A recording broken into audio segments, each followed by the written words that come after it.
October 25, 1944, off the coast of Samar, in the Philippines.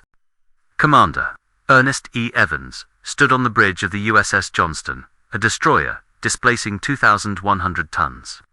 15 miles ahead, the most powerful surface fleet Japan had assembled in 2 years bore down on his position. 4 battleships, 6 heavy cruisers, 2 light cruisers, and 11 destroyers.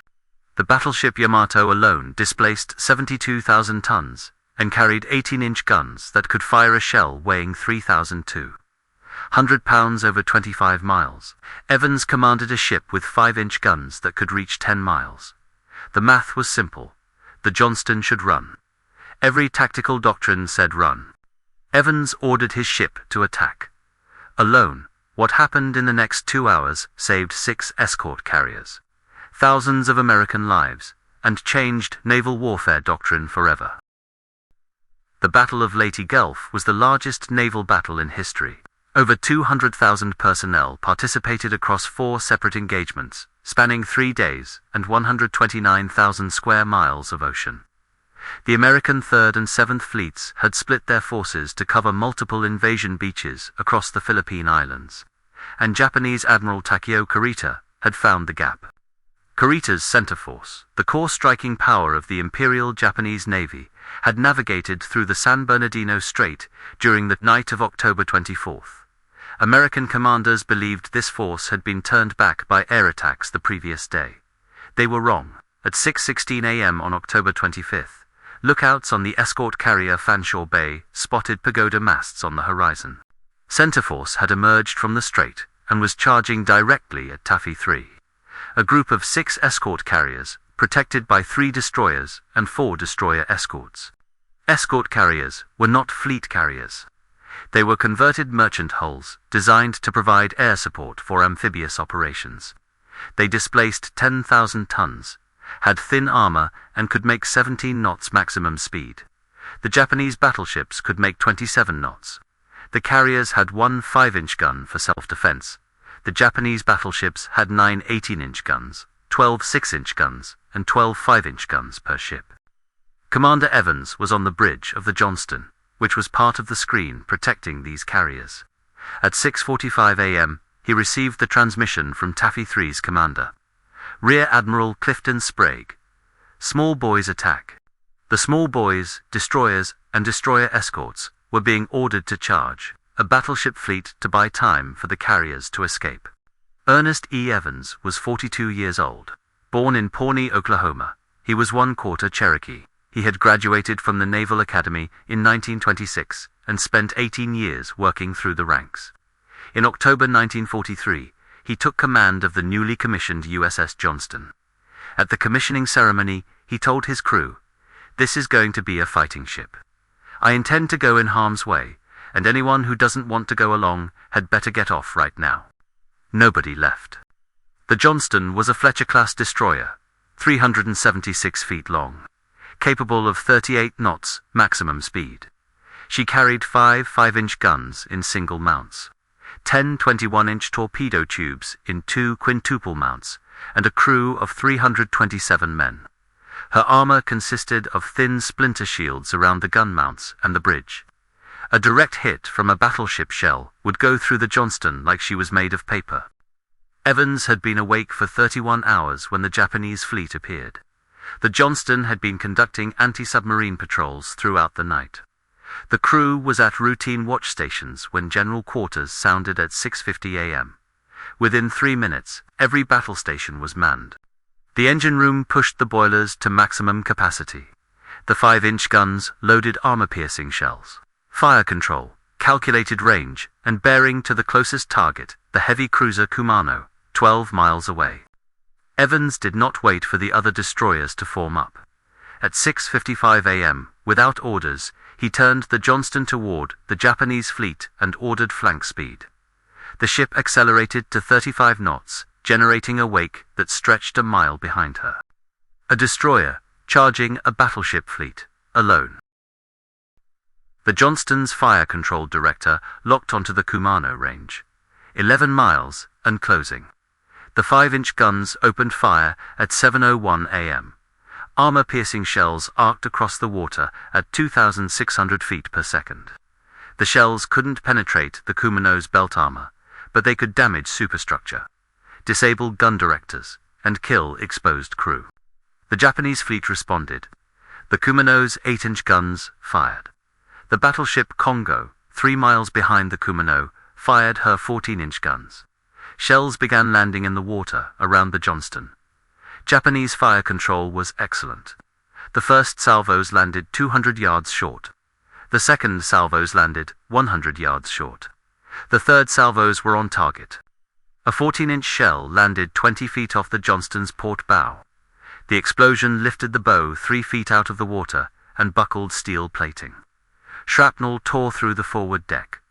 2 sailors died instantly. Another shell exploded against the bridge, destroying the fire control director and killing 3 officers. Evans was thrown against the bulkhead. Shrapnel ripped through his left hand, severing 2 fingers. He wrapped the hand in his shirt and returned to the con. The Johnston continued closing. At 7:08 a.m., range 2 the Kumano had decreased to 9,000 yards, 4.5 miles. This was torpedo range.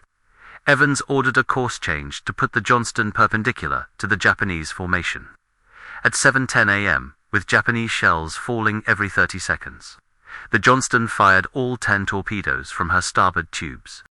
The torpedoes ran true. Track time to target, 90 seconds. The Kumano's lookouts spotted the torpedo wakes, and the cruiser began an emergency turn. Too late. At 7:12 a.m., 1 torpedo struck the Kumano, amidships on the starboard side, directly below the forward turret. The explosion tore a 40-foot hole in the hull. Seawater flooded 3 compartments. The Kumano's bow dropped 4 feet, and her speed fell to 16 knots. She turned away from the formation, out of the battle. The Johnston had damaged a heavy cruiser, but Evans knew what was coming. The battleships had seen the torpedo attack. They were turning their main batteries toward the Johnston. Evans ordered smoke. The Johnston's generators began pumping chemical smoke from the stern. Within 90 seconds, a white cloud 500 feet high and 2,000 feet long stretched behind the ship. The Johnston turned hard to port and raced for the cover of a rain squall 2 miles away. Japanese shells followed her across the water. A 6-inch shell from the cruiser Hagiro struck the Johnston's stern at 7:16 a.m. The explosion destroyed the aft steering compartment and jammed the rudder 15 degrees to port. The ship began turning in circles. Damage control teams raced aft with cutting torches. They had to cut through twisted steel to reach the steering gear and manually center the rudder. This took 4 minutes, during which the Johnston was a stationary target. The battleship Haruna fired a full salvo from her 14-inch guns, 8 shells. 1 struck the Johnston amidships on the port side. The shell penetrated the hull, passed through the cruise galley, and exploded inside the forward engine room. The blast killed 9 men instantly. Superheated steam filled the compartment. 2 more men died before the rest could evacuate and seal the hatches. The Johnston lost power to half her systems. Her maximum speed dropped to 17 knots. Another 14-inch shell struck the Johnston's superstructure, destroying the aft, gun director, and radio central. 3 more men died. The ship's radar was gone. Her long-range radio was gone. She could not call for air support and could not coordinate with other ships beyond visual range. At 7:22 a.m., the Johnston emerged from the rain squall. Damage control had restored steering control. 1 engine was still functional. 3 of her 5 5-inch guns were operational. Commander Evans assessed the situation. His ship was crippled, on fire in 3 places, and had expended all torpedoes. He turned the Johnston back toward the Japanese fleet. While the Johnston had been fighting alone, the other destroyers and destroyer escorts of Taffy 3's screen had begun their own attacks. The destroyer Hull was charging the battleship Congo. The destroyer Heermann was engaging the heavy cruisers. The destroyer Escort, Samuel B. Roberts, displacing only 1,400 tons, had fired her 3 torpedoes at the cruiser Chokai, and was now dueling with 8-inch guns, using her single 5-inch gun. Admiral Sprague's escort carriers were making smoke and running south at 17 knots, maximum speed. Aircraft were launching from their decks, Wildcat fighters and Avenger. Torpedo bombers, armed with whatever ordnance had been loaded for ground support missions. Many aircraft carried depth charges or high-explosive bombs instead of armor-piercing bombs or torpedoes.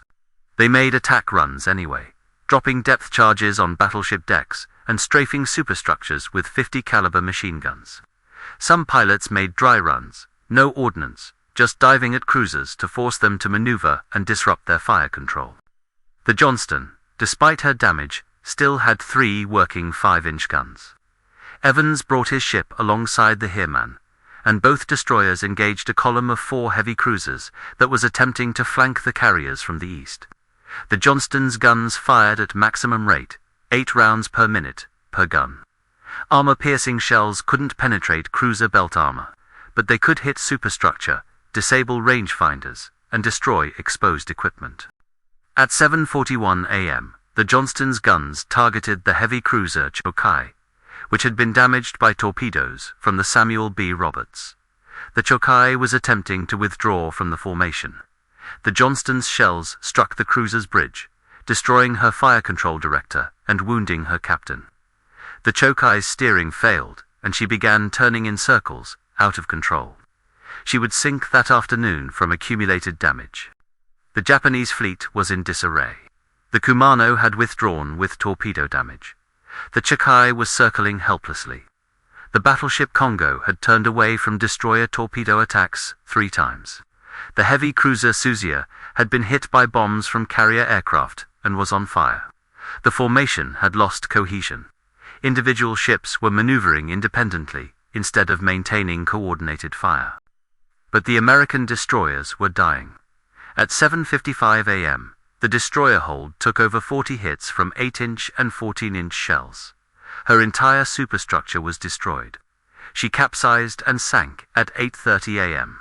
The destroyer, Escort. Samuel B. Roberts took 3 14-inch shells from the battleship Congo. Her hull broke in half, and she sank at 9:05 a.m. The destroyer Escort, Johnston, no relation to the destroyer. Johnston took multiple 6-inch hits and was dead in the water, burning. At 8:05 a.m., a Japanese destroyer column approached from the north. 4 Ugamo-class destroyers, each armed with 6 5-inch guns and 8 torpedo tubes. They had clear shots at the escort carriers, which were now only 8 miles away. If those destroyers launched torpedoes, the carriers would not survive. Commander Evans turned the Johnston to intercept. His ship's maximum speed was now 15 knots. 2 of his 5 guns were still operational. His fire control director was destroyed, so gun crews aimed by eye. The range was 8,000 yards when the Johnston opened fire. The Japanese destroyers returned fire immediately. They had speed advantage, numbers advantage, and firepower advantage. But they had not expected a crippled American destroyer to charge them. The formation hesitated. 2 destroyers turned to engage the Johnston. 2 continued toward the carriers, but altered course to avoid potential torpedo attack. The Johnston had no torpedoes left, but the Japanese didn't know that. For 20 minutes, the Johnston traded fire with 4 Japanese destroyers at ranges between 6,000 and 8,000 yards. Her 2 remaining 5-inch guns fired continuously.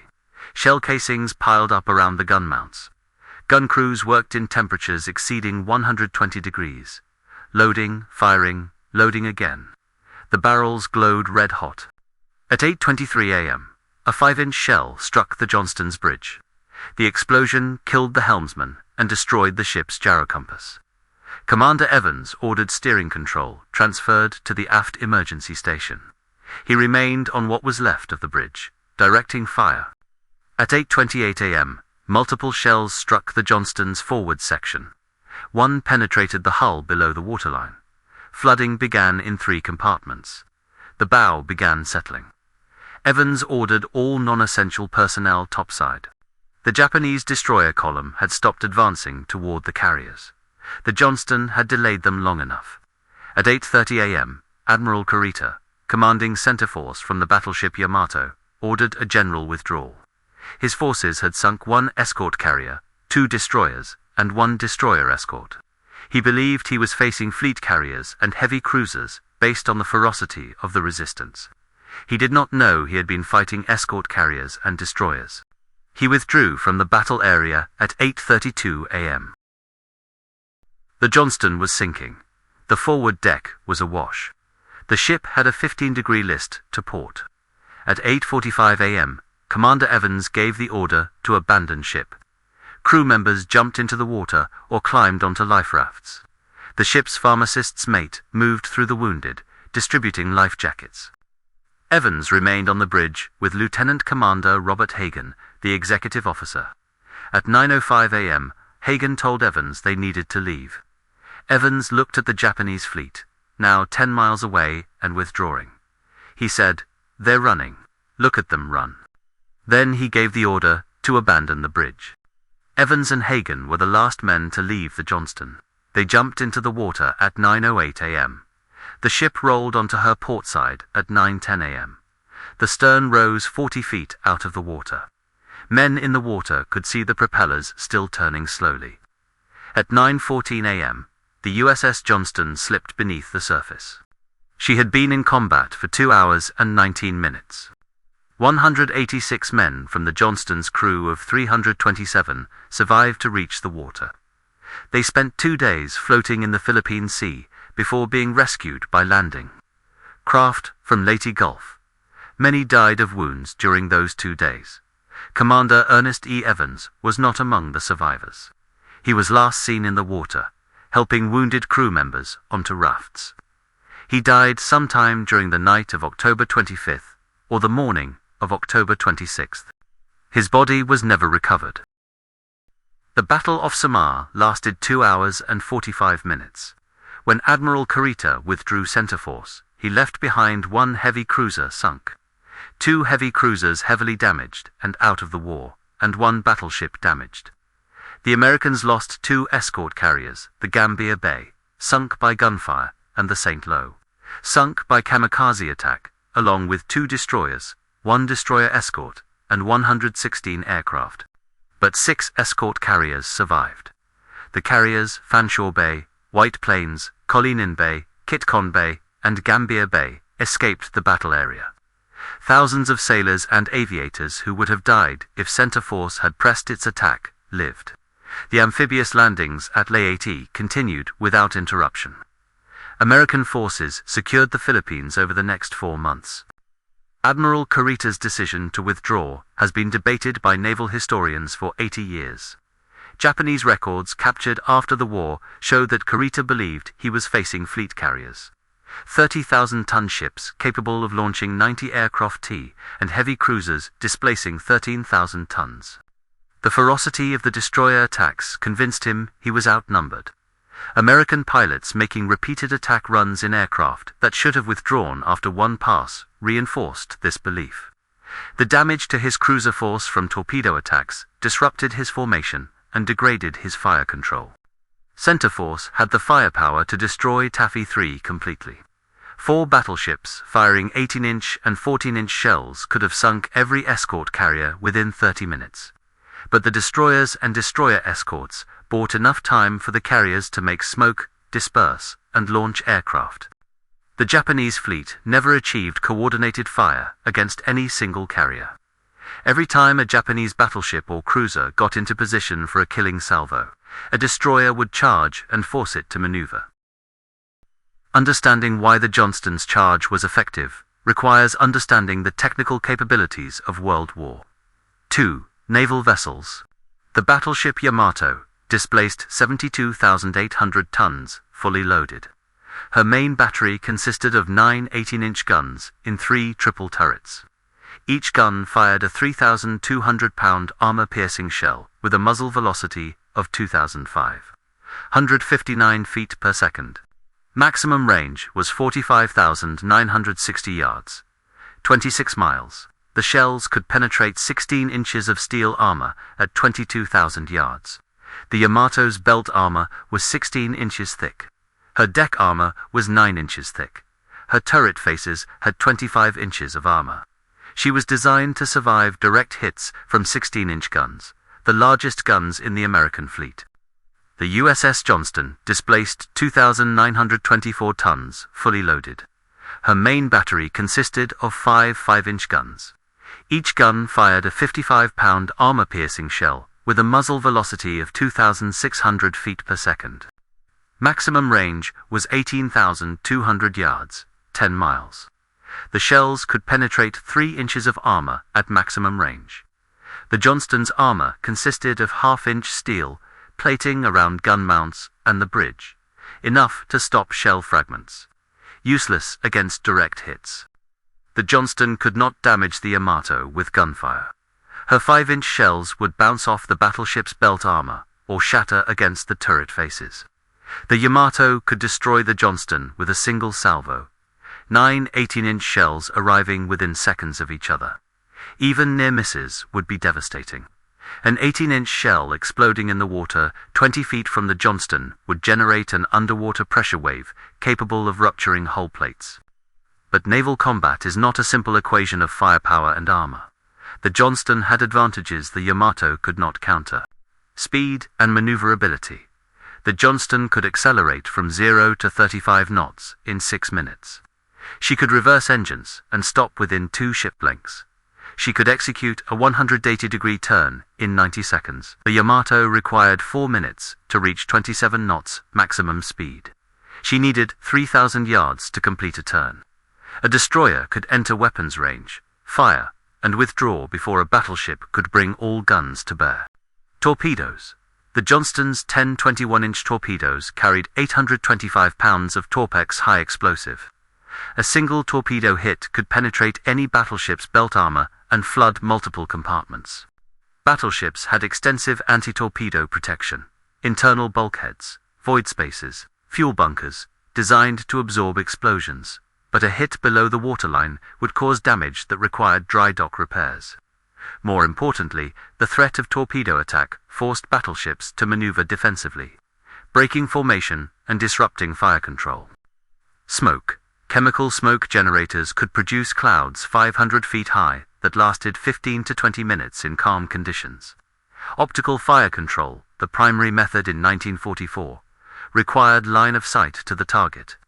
Radar fire control existed, but was less accurate than optical systems, especially at long range. A destroyer could close to torpedo range, fire, and escape under smoke cover. Size as advantage. The Johnston presented a target 376 feet long and 39 feet wide at the waterline. At 10,000 yards range, she was a tiny target in a gun director's optics. Japanese fire control directors were calibrated for engaging large targets, battleships, and cruisers. Calculating lead and range for a destroyer maneuvering at 35 knots required constant adjustment. American destroyers exploited this by changing speed and course every 30 to 40 seconds, making fire control solutions obsolete before guns could fire. Commander Evans understood these factors. His attack plan exploited every advantage his ship possessed, while minimizing exposure to battleship guns. Ernest E. Evans drew on a tradition that extended beyond naval doctrine. As a Cherokee descendant, he identified with warrior cultures that valued courage, sacrifice, and protection of the tribe. In interviews before his death, he spoke about his grandfather's stories of Cherokee warriors, stories of small groups holding off larger forces, of deliberate sacrifice to protect others. This was not mysticism. It was tactical calculation informed by cultural understanding. Evans believed that aggressive action by a smaller force could disrupt a larger force's cohesion and decision-making. He had studied naval actions throughout history, the attack by British destroyers against the German battleship, Bismarck in May 1941, the charge of the Light Brigade at Balaclava in 1854, John Paul Jones attacking British ships of the line during the Revolutionary War. The common thread: commanders who understood that firepower advantage meant nothing if the enemy couldn't employ it effectively. Aggressive action forced larger forces to respond defensively. Constant attack degraded their morale and confidence. Small units willing to close to point-blank range negated long-range firepower advantages. Evans trained his crew in this philosophy. The Johnston's gun crews practiced rapid-fire drills until they could maintain 8 rounds per minute sustained. Fire, the theoretical maximum for 5-inch guns.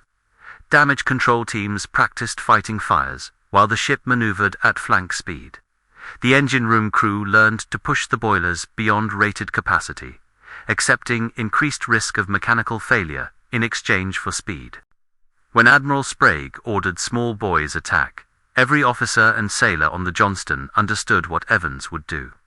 He had told them during the commissioning ceremony, "This is going to be a fighting ship." They had drilled for this moment. They knew the odds. They attacked anyway. On November 15, 1944, the United States Navy posthumously awarded Commander Ernest E. Evans the Medal of Honor. The citation reads, "For conspicuous gallantry and intrepidity, at the risk of his life, above and beyond the call of duty, as commanding officer of the USS Johnston. In action against major units of the enemy Japanese fleet during the Battle of Samar on October 25, 1944. The first to lay a smokescreen and to open fire as an enemy task force bore down on our escort carriers. Commander Evans gallantly diverted the powerful blasts of hostile guns from the lightly armed and armored carriers under his protection, launching the first torpedo attack when the Johnston came under straddling Japanese shellfire. Undaunted by damage sustained under the terrific volume of fire, he unhesitatingly joined others of his group to provide fire support during subsequent torpedo attacks against the Japanese and outshooting and outmaneuvering the enemy, as he consistently interposed his vessel between the hostile fleet units and our carriers, despite the crippling loss of engine power and communications with steering aft. Shifted command to the fantail, shouted steering orders through an open hatch to men turning the rudder by hand, and battled furiously until the Johnston, burning and shuddering from a mortal blow, lay dead in the water after 3 hours of fierce combat. Seriously wounded early in the engagement, Commander Evans, by his indomitable courage and brilliant professional skill, aided materially in turning back the enemy during a critical phase of the action. His valiant fighting spirit throughout this historic battle will venture as an inspiration to all who served with him. The Medal of Honor was presented to Evans' widow, Charlotte, and his 3 children at a ceremony in Portland, Oregon. Charlotte Evans lived until 1994. She never remarried. She kept her husband's medal in a case on the mantel and told stories about him to her grandchildren. The USS Johnston received the Presidential Unit Citation, the Navy's highest unit award. 7 of her crew members received the Navy Cross, the second highest award for valor. 23 received the Silver Star. The ship's battle flag, shredded by shell fragments, is preserved at the Naval Academy Museum in Annapolis. The Battle of Samar changed destroyer doctrine. Before October 25, 1944, destroyers were considered screening vessels, ships that protected capital ships from submarines and aircraft. They were expendable assets meant to absorb damage, while fleet carriers and battleships maneuvered to safety. After Samar, destroyer captains understood their offensive capability. A single destroyer attacking aggressively could disrupt an entire task force. Multiple destroyers coordinating attacks could force battleships to withdraw. The key was commitment, attacking at maximum speed, closing to torpedo range, accepting battle damage as the price of mission success. The U.S. Navy incorporated these lessons into destroyer training. Tactics developed at Samar became standard doctrine: approach at flank speed, under smoke cover. Launch torpedoes at ranges between 8,000 and 10,000 yards. Continue engaging with guns while withdrawing. Repeat as long as the ship remained operational. Japanese naval doctrine changed as well. After Samar, Japanese commanders became more cautious when facing destroyer attacks. The psychological impact of the Johnston's charge, a crippled destroyer turning back toward battleships, affected Japanese decision-making throughout the remaining months of the war. Multiple post-war analyses by Japanese naval officers cite the suicidal aggressiveness of American destroyers as a factor that degraded Imperial Navy effectiveness. Admiral Kurita never fully explained his decision to withdraw from Samar. In his post-war interrogation by American officers, he stated that the intensity of air attacks and the unceasing torpedo attacks by surface forces convinced him he faced much larger American units than were actually present. He believed escort carriers were fleet carriers. He believed destroyers were cruisers. The damage to his heavy cruiser force from torpedo attacks reinforced this assessment. Modern naval historians debate whether Kurita made the correct decision. His force had overwhelming firepower advantage. He could have destroyed Taffy 3 and threatened the Leyte landing beaches. But his ships had been under continuous air attack for 2 days. His crews were exhausted. His formation was scattered. His damaged cruisers were withdrawing. And every time he attempted to close with American carriers, destroyers charged his battleships. The question becomes, was Evans' charge militarily effective or merely heroic? The answer is both. The Johnston inflicted measurable damage. 1 heavy cruiser disabled, 1 heavy cruiser damaged. Multiple Japanese ships forced to maneuver defensively. Formation cohesion destroyed. But more importantly, the Johnston and her sister destroyers created doubt in Admiral Kurita's mind. That doubt led to withdrawal. That withdrawal saved 6 escort carriers and thousands of American lives. For 75 years, the USS Johnston lay 3.5 miles below the surface of the Philippine Sea. At that depth, water pressure reaches 8,000 pounds per square inch, enough to crush any structure not specifically designed for deep submergence operation. The wreck was undiscovered, its exact location unknown. In October 2019, the research vessel DSV, Limiting Factor, a deep submergence vehicle capable of reaching full ocean depth, began a search operation in the waters off Samar. The vehicle was piloted by Victor Vestovo, a retired naval officer and deep-sea explorer. Using sonar mapping and historical records of the Johnston's last known position, Vestovo located a wreck at 21,180 feet, 6,458 meters. The wreck was positively identified as the USS Johnston in March 2021. Video footage showed the ship's hull, number 557, still visible on the bow. The forward gun turrets were intact. The aft section showed massive damage consistent with battleship shell impacts. The ship had come to rest upright on the ocean floor. The discovery received international attention. Navy officials confirmed that the wreck site is a war grave protected under international maritime law. No artifacts were removed. The coordinates were recorded, and the site was designated as a restricted area. In March 2022, family members of Johnston crew members held a memorial service at sea above the wreck site. Charlotte Evans' daughter, Commander Evans' daughter, was present. She dropped a wreath into the water. 77 years after her father went down with his ship. The USS Johnston was the first of 4 American destroyers to receive the Medal of Honor awarded to the ship's commanding officer. The others were the USS Samuel B. Roberts, the USS Laffey, and the USS Kidd. All 4 were honored for actions where destroyers engaged superior forces to protect other ships. Modern destroyer captains study the Battle off Samar as required curriculum at the Naval War College. The engagement appears in every tactical doctrine manual published by the U.S. Navy since 1946. The lessons from Samar have been applied in conflicts from Korea to the Persian Gulf. Small units employing aggressive tactics can achieve disproportionate effects against larger forces. The Fletcher-class destroyer design, the Johnston's class, became the most produced destroyer class in history. 175 ships were built between 1942 and 1945. 19 were lost in combat. The class continued in service through 1971, with many ships transferred to Allied navies afterward. In 2011, the Navy commissioned the USS Michael Murphy, an Arleigh Burke-class destroyer. During the commissioning ceremony, the ship's captain referenced Commander Evans' commissioning speech. "This is going to be a fighting ship." The phrase has become traditional for destroyer commissioning ceremonies. October 25, 1944. A destroyer displacing 2,000 tons charged a battleship fleet displacing over 200,000 tons combined. The destroyer fired all her torpedoes, damaged to heavy cruisers, forced 4 battleships to maneuver defensively, and disrupted an entire task force's tactical formation. She fought for 2 hours and 19 minutes against impossible odds. She saved 6 escort carriers and thousands of lives. Commander Ernest E. Evans stood on a sinking bridge and watched the Japanese fleet withdraw. He said, "They're running." Then he jumped into the water. He helped wounded men onto rafts. He died sometime during the night in the Philippine Sea, 77 years ago.